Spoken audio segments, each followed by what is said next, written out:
Hello everybody, कैसे हैं आप लोग। आई होप आप लोग अच्छे होंगे। आज मैं आप लोगों को पढ़ाऊंगी सिटीजनशिप, नागरिकता। जैसे कि हम लोग जो देश के नागरिक हैं, हम लोग भारतीय नागरिकता के बारे में पढ़ेंगे। ये पढ़ेंगे कि हमें कौन कौन से अधिकार प्राप्त है, या फिर हमें किस प्रकार का नागरिकता प्राप्त है, या फिर हम कहाँ जाएंगे अगर हम कहीं और सिटीजनशिप ले लिए तो हमारी नागरिकता हट जाएगी। ये सब पढ़ेंगे। तो शुरू करते हैं बच्चों, आज हम नागरिकता। सिटीजनशिप जो है वो क्या कहते हैं, पार्ट 2 में है। संविधान आर्टिकल 5 to 11 है, 5 से 11 है, जो इसमें हमारे नागरिकता प्रावधान लिखे हैं और कैसे नागरिकता प्राप्त है ये सब बताए गए हैं। 5 से 11 तक हम ये देखना चाहते हैं नागरिकता है क्या। नागरिकता एक प्रकार का अधिकार है। जैसे हमें अधिकार है, हम भारत के नागरिक हैं, हम कोई भी भारत के मतलब भारत में जैसे वोट देते हैं, ये हमारा अधिकार है। तो हम यहाँ के नागरिक हैं, इस प्रकार हम वोट देते हैं, तो ये हमारा अधिकार हुआ। और नागरिकता की सबसे पहले बात किसने की, एरिस्टोटल, अरस्तु जिसे कहते हैं, उन्होंने सबसे पहले नागरिकता के ऊपर बात करी थी। तो नागरिकता के ऊपर संशोधन कौन कर सकता है। नागरिकता के ऊपर संशोधन संसद कर सकती है। और सर्वप्रथम संशोधन कब हुआ था, 1986 में, 1986 में।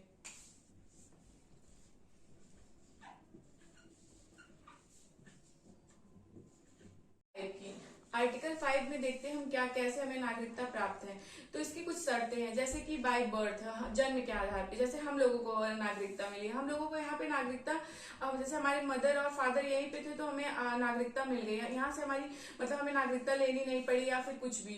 वैसे सेकंड है जो संविधान लागू होने के 6 महीने पहले, इसके भी कुछ नियम है जो आगे हम देखेंगे। जैसे बाय रजिस्ट्रेशन, ऐसे नहीं हो सकता कि हम ऐसे संविधान लागू 6 महीने होने के पहले ही हमें बस आए किसी कंट्री से हमें नागरिकता मिल गई, ऐसा नहीं। या फिर माता पिता के आधार पे, जैसे कि हमारी माता या फिर हमारे पिता यहाँ से हो, या हमारे मतलब जैसे पिता किसी अदर कंट्री से हो और माता हमारी इंडिया से हो, तो भी हमें क्या कहते हैं, सिटीजनशिप इंडिया में मिल जाएगी। आर्टिकल 6 देखते हैं। आर्टिकल 6 में परमिट रूल की बात की गई। परमिट रूल क्या है, ये परमिट रूल वो है कि जो 19 जुलाई 1948 के बाद बना। जो भी क्या कहते हैं नागरिक 19 जुलाई 1948 के बाद भारत में आना चाहते होंगे, उन्हें परमिट रूल के तहत नागरिकता मिलेगी। पर ऐसे नहीं मिलेगा, उन्हें 6 महीने पहले रजिस्ट्रेशन कराना पड़ेगा, तब जाके नागरिकता मिलेगी। तो आर्टिकल 7 में दिया 1 मार्च 1947 के बाद जो पाकिस्तान गए हों और फिर वो वापस लौटकर भारत आना चाहते हो, उन्हें इसके तहत नागरिकता मिलेगी। और आर्टिकल 8 है। आर्टिकल 8 के तहत जो भी भारतीय किसी विदेश में पढ़ने के लिए, नौकरी के लिए गए हो या फिर किसी चीज के लिए गए हो, तो उनकी नागरिकता समाप्त नहीं। जैसे कि हम लोग घर में कहीं पढ़ने के लिए गए 6 महीने 7 महीने या फिर 1-2 साल के लिए, वहां पर हम सिटीजनशिप नहीं लिए तो हमारी नागरिकता समाप्त नहीं होगी और हम वहां पे पढ़। आर्टिकल 9 ये बताता है कि अगर हम जैसे कहीं किसी देश में गए पढ़ने के लिए या लिखने के लिए, जॉब के लिए, तो वहां पे अगर हम वहां की सिटीजनशिप लिए तो अपने आप यहाँ की नागरिकता समाप्त हो जाएगी। कोई प्रोसेस नहीं करना पड़ेगा, वो अपने आप समाप्त हो जाएगा। जैसे कि मान लीजिए कोई हम अदर कंट्री गए, फिर वहां पे पढ़ने लगे या फिर जॉब ले, शादी वादी करके वहां पे सेटल हो गए, तो जाहिर सी बात है हमारी यहाँ की सिटीजनशिप खत्म हो जाएगी। आर्टिकल 10 में नागरिकता की सुरक्षा की बात कही गई है। इसके तहत मतलब कि हमारी नागरिकता की सुरक्षा की जाएगी। हम इसके लिए कोर्ट भी जा सकते हैं अगर हमारे साथ कोई जबरदस्ती कुछ भी हुआ। लेकिन क्या कहते हैं, अगर वही नागरिक देश के द्रोह वाले काम के या फिर कोई जैसे अदर कंट्री हुई जिससे हमारा दुश्मनी चल रहा है, अगर उसकी हम हेल्प करें या कुछ भी, तो अपने आप नागरिकता समाप्त कर दी जाती है। और उसी प्रकार आर्टिकल 11, अनुच्छेद 11 में बात की गई है। अनुच्छेद 11 में कि संसद हमारे लिए क्या कहते हैं, कानून बनाएगा नागरिकता में। संसद का गृह मंत्रालय कानून बनाएगा नागरिकता पे, जो भी कानून बनेगा। अब देखते हैं कि सिटीजनशिप पे कोई एक्ट आया, सिटीजनशिप पे एक्ट।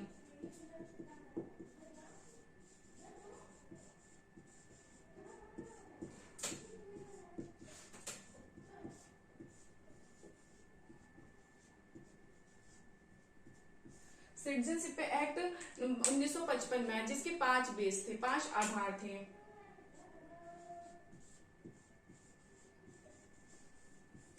पहला जो है बाय बर्थ, जन्म के आधार पे।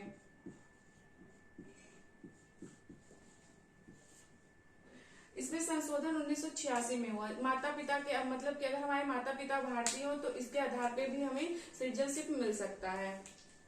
सेकंड है हमारा वंश के आधार पे।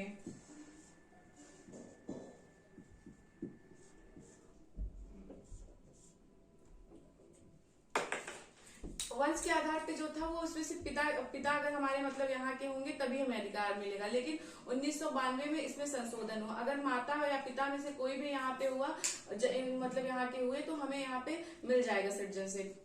तीसरा है बाय रजिस्ट्रेशन।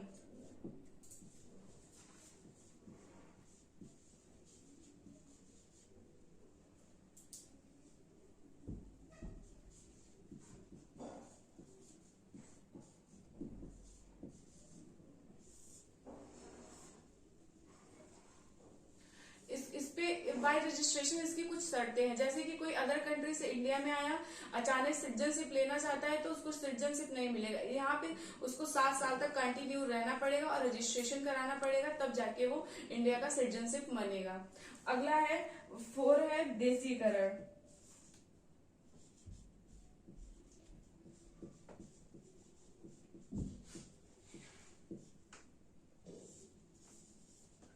अगर कोई विदेशी है वो इंडिया में आके रहता है, जैसे उसको कला विज्ञान या कुछ भी क्षेत्र में यहाँ पे रहता है, सॉन्ग वगैरह करता है काफी दिनों से, तो अगर वो यहाँ पे रहना चाहता है तो उसको कंटिन्यू 10 साल रहना पड़ेगा और भारत की 22 लैंग्वेजेस में से एक लैंग्वेज आनी चाहिए। जैसे कि अदनान समी, वो पाकिस्तान के थे लेकिन वो इंडिया में आके बस गए, वो 10 साल तक थे और यहाँ पे सिंगर भी थे। और लास्ट है अर्जित भूमि।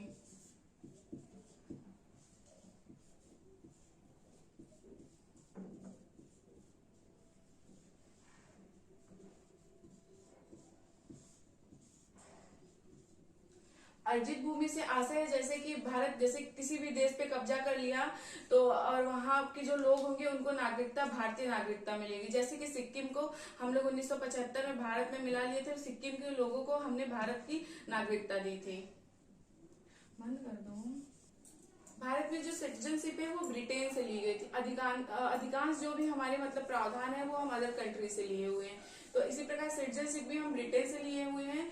और सिटीजनशिप का एक्ट जो है 1955 में आया हुआ था। और भारत में एकल नागरिकता है, यहाँ पे सिर्फ एक नागरिकता मिलती है। ऐसा नहीं कि आप किसी और स्टेट के आपको वहां का भी नागरिकता मिले और भारत का भी, तो ऐसा नहीं है, आपको सिर्फ एकल नागरिकता मिलेगा।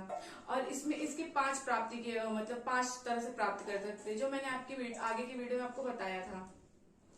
और इस प्रकार मैं पॉलिटी की ऐसे ही इम्पोर्टेंट टॉपिक कराऊंगी जो एग्जाम में आपको काफी हेल्प मिले। आप वीडियो को देखने के लिए आगे के चैनल को सब्सक्राइब कर लीजिए। Thank you very much all of you.